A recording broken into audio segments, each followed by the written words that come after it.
युग परिवर्तन में समर्थ अग्रदूतों की भूमिका। युग ऋषि पंडित श्री राम शर्मा आचार्य भावी महान परिवर्तन में महत्वपूर्ण भूमिका संपन्न करने वालों का एक वर्ग है, जागृत आत्माओं का। इन्हें युग प्रहरी, अग्रगामी, वर्चस्व संपन्न आदि नाम भी दिए जाते रहे हैं। यह समाज का मेरुदंड है जो अपनी सत्ता एवं प्रभुता का परिचय हर जगह देता है। समाज के सभी सुधारात्मक एवं निर्माणात्मक कार्य इसी के बलबूते संपन्न होते हैं।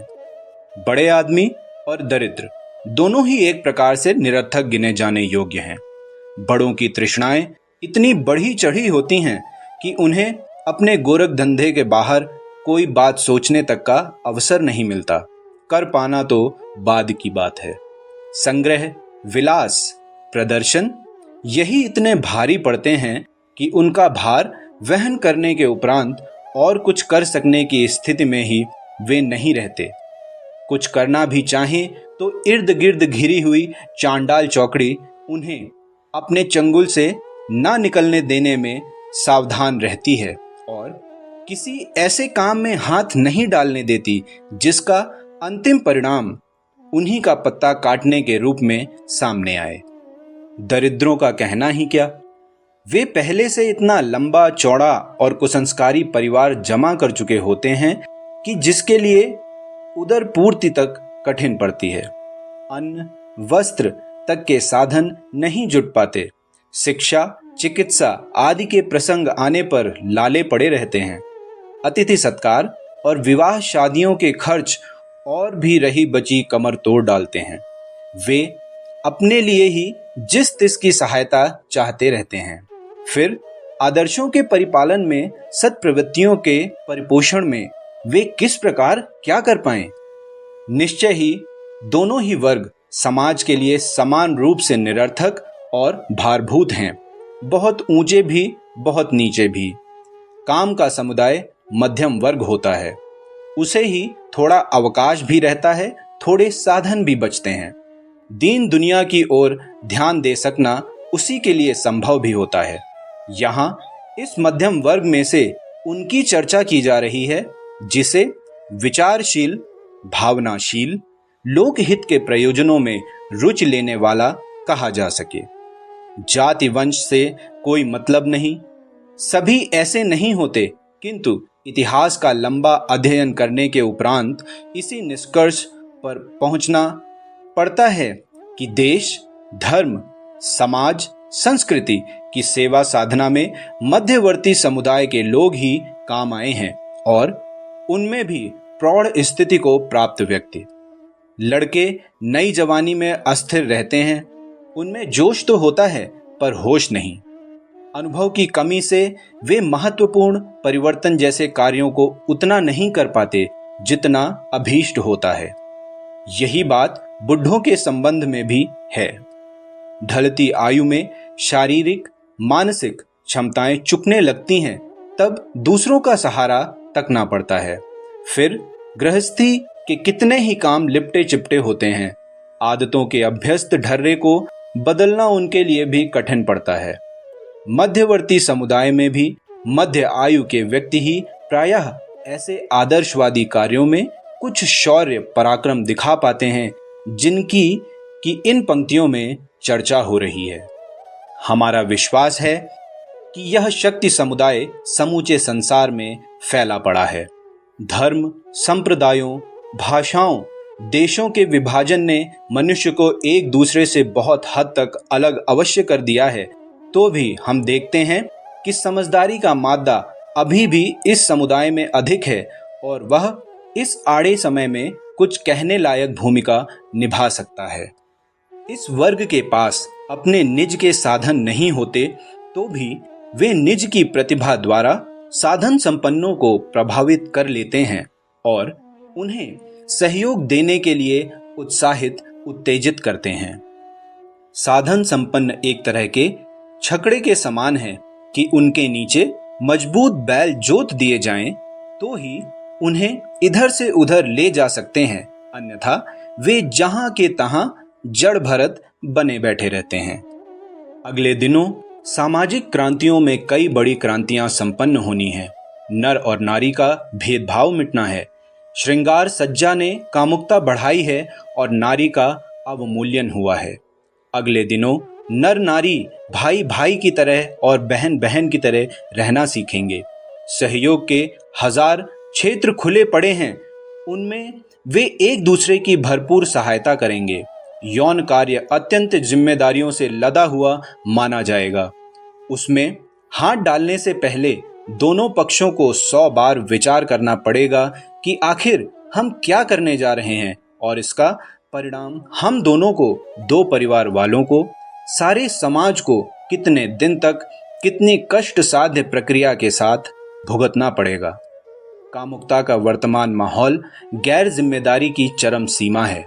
इस संदर्भ में नए विचार, नए प्रचलन प्रारंभ करने में क्या क्या करना पड़ेगा, किन किन कठिनाइयों में किस किस प्रकार निपटना पड़ेगा, यह एक बड़ी बात है। मध्य वर्ग ही इस संदर्भ की अनेक योजनाएं हाथ में लेकर उसे कार्यान्वित कर सकेगा। शिक्षा की दूसरी समस्या है। न केवल भारत में वरन समस्त संसार में बड़ी संख्या में लोग अनपढ़ हैं। इनमें अधिकांश प्रौढ़ हैं। इन्हें पढ़ाने के लिए सरकारी स्कूल कॉलेज काम नहीं देंगे। जन सेवा का माध्यम लेकर इसके लिए तंत्र खड़ा करना पड़ेगा। शिक्षा के विषयों का निर्धारण बिल्कुल नई बात होगी। आज जो पढ़ाया जाता है वह प्रायः वही है जो लॉर्ड मैकाले काले बाबू ढालने के लिए पढ़ाना चाहते थे। समर्थ नागरिक को क्या जानना चाहिए, अभी तो ऐसा पाठ्यक्रम तक निर्धारित नहीं हुआ है। फिर उसे पढ़ाने वाले तंत्र का ढांचा खड़ा करना तो और भी आगे की बात है। अगले दिनों जन शिक्षा का विशालकाय ढांचा खड़ा होगा और उसे सहकारिता के बलबूते मिलजुल कर ही पूरा किया जाएगा। कुटीर उद्योग तीसरा तंत्र है। बेरोजगारी मिटाने के लिए देहात कस्बों में छोटी छोटी मशीनों के सहारे चलने वाले कुटीर उद्योग ही काम देंगे। सहकारी समितियां उनके उत्पादन और विकास का उत्तरदायित्व अपने कंधों पर उठाएंगी। यह कार्य सरकारी अफसरों द्वारा हो सकने वाला नहीं है। भले ही पंचायत समितियां उन्हें पूरा कर सकें, सहकारी समितियां अथवा कर्मठ कार्यकर्ताओं द्वारा गठित हुए सेवा संगठन, यह कार्य नई पीढ़ी को ही करने होंगे। नई पीढ़ी से मतलब है मध्यवर्ती मना स्थिति का जनसेवी समुदाय। अपने देश में ही नहीं, सारे संसार में सामूहिक श्रमदान से किए जाने योग्य कितने ही काम हैं। मनुष्यों और पशुओं के मल मूत्र को खाद रूप में बदलना, घर आंगन और छत पर शाक वाटिका उगाना, वृक्षारोपण के लिए सार्वजनिक उत्साह उभारना, यह ऐसे काम हैं जिसके लिए देवता स्वर्ग से उतरकर नहीं आएंगे और न अफसरों के इशारों पर वे बन पड़ेंगे। इसके लिए अग्रिम पंक्ति में खड़े होकर पीछे अनेकों को अनुकरण की प्रेरणा देनी होगी। बुराइयों में कितनी ही ऐसी हैं जिन्हें एक दिन भी सहन नहीं किया जाना चाहिए। नशेबाजी इनमें प्रमुख है। स्वास्थ्य, पैसा, इज्जत और अक्ल, यह चारों ही वस्तुएं इस कारण बर्बाद होती हैं। पीढ़ियां खराब होती हैं और रुग्णता बढ़ती है। नशा ना कोई उगाए ना कोई पिए, इसके लिए प्रायः गांधी जी के सत्याग्रह आंदोलन जैसा ही रोकथाम कर सकने वाला मोर्चा खड़ा करना होगा। विवाह शादियों में होने वाला अपव्यय एवं दहेज अपने देश में एक बुरी किस्म का अभिशाप है। उसी से मिलती जुलती मृतक भोज जैसी अन्य कुरीतियां प्रचलित हैं। इन सबको एक बारगी एक साथ उखाड़ फेंकने की आवश्यकता है। भिक्षा व्यवसाय भी एक ऐसी ही लानत है जिसके कारण समर्थ व्यक्ति भी स्वाभिमान खोकर वेश की आड़ में भिखारियों की पंक्ति में जा बैठता है। हर क्षेत्र में अपने अपने ढंग की चित्र विचित्र कुरीतियों का प्रचलन है। आलस्य और प्रमाद ऐसा दुर्गुण है जिसके कारण अच्छे खासे प्रगतिशील मनुष्य भी अपंग असमर्थों की स्थिति में जा पहुंचते हैं और दरिद्रता का, पिछड़ेपन का अभिशाप भुगतते हैं। इन मुद्दतों से जनजीवन में घुसी हुई बुराइयों की जड़ उखाड़ फेंकना एक व्यक्ति का काम नहीं है। इसके लिए मोर्चा बंदी करनी होगी और देखना होगा कि इस कुचक्र में फंसे हुए जनजीवन को किस तरह मुक्त कराया जाए। सृजन से संबंधित हजारों काम हैं और उससे भी अधिक उन्मूलन स्तर के। यह काम मात्र जीभ चलाने या विरोध व्यक्त करने भर से नहीं हो सकता। कितने ही लोगों द्वारा व्यवहार में लाए जाने पर यह कुरीतियां प्रथा बन चुकी हैं। इन्हें स्थानांतरित करने के लिए उससे कम नहीं वरन अधिक ही पुरुषार्थ की अपेक्षा होगी। अपने भारत की तरह ही हर देश की, हर क्षेत्र की अपने अपने ढंग की अनगिनत समस्याएं हैं। उनके समाधान में आगे कदम बढ़ा सकने वाले शूरवीरों की पग पग पर आवश्यकता पड़ेगी। यह कहां से आए? आज तो उनका अभाव दिखता है। रात्रि के सन्नाटे को चीरती हुई प्रातःकाल में जिस प्रकार चिड़ियों की चहचहाहट सुनाई पड़ती है, वैसा ही कुछ अगले दिनों सर्वत्र माहौल बनेगा। जन जन को इसका पाठ कौन पढ़ाएगा? हर किसी को स्वार्थ में कटौती करके परमार्थ में हाथ डालने के लिए कौन विवश करेगा? इसका उत्तर आज तो नहीं दिया जा सकता, किंतु कल परसों ऐसा समय अवश्य ही आ रहा है जिसमें सत्प्रवृत्ति संवर्धन और दुष्प्रवृत्ति उन्मूलन की आंधी तूफान जैसी हवा चलेगी। आंधी चलती है तो तिनके, पत्ते और धूल कण तक आकाश चूमने लगते हैं। अगले ही दिनों ऐसी बासंती बयार चलेंगी जिससे ठूंठ कोपले फोड़ने लगें और कोपलों पर फूल आने लगें। इस संसार का इतना विकास अनायास ही नहीं हो गया है। इसमें असंख्य लोगों ने, जिसमें समझदार ही बड़ी संख्या में रहे हैं, अपना अमूल्य सहयोग दिया है।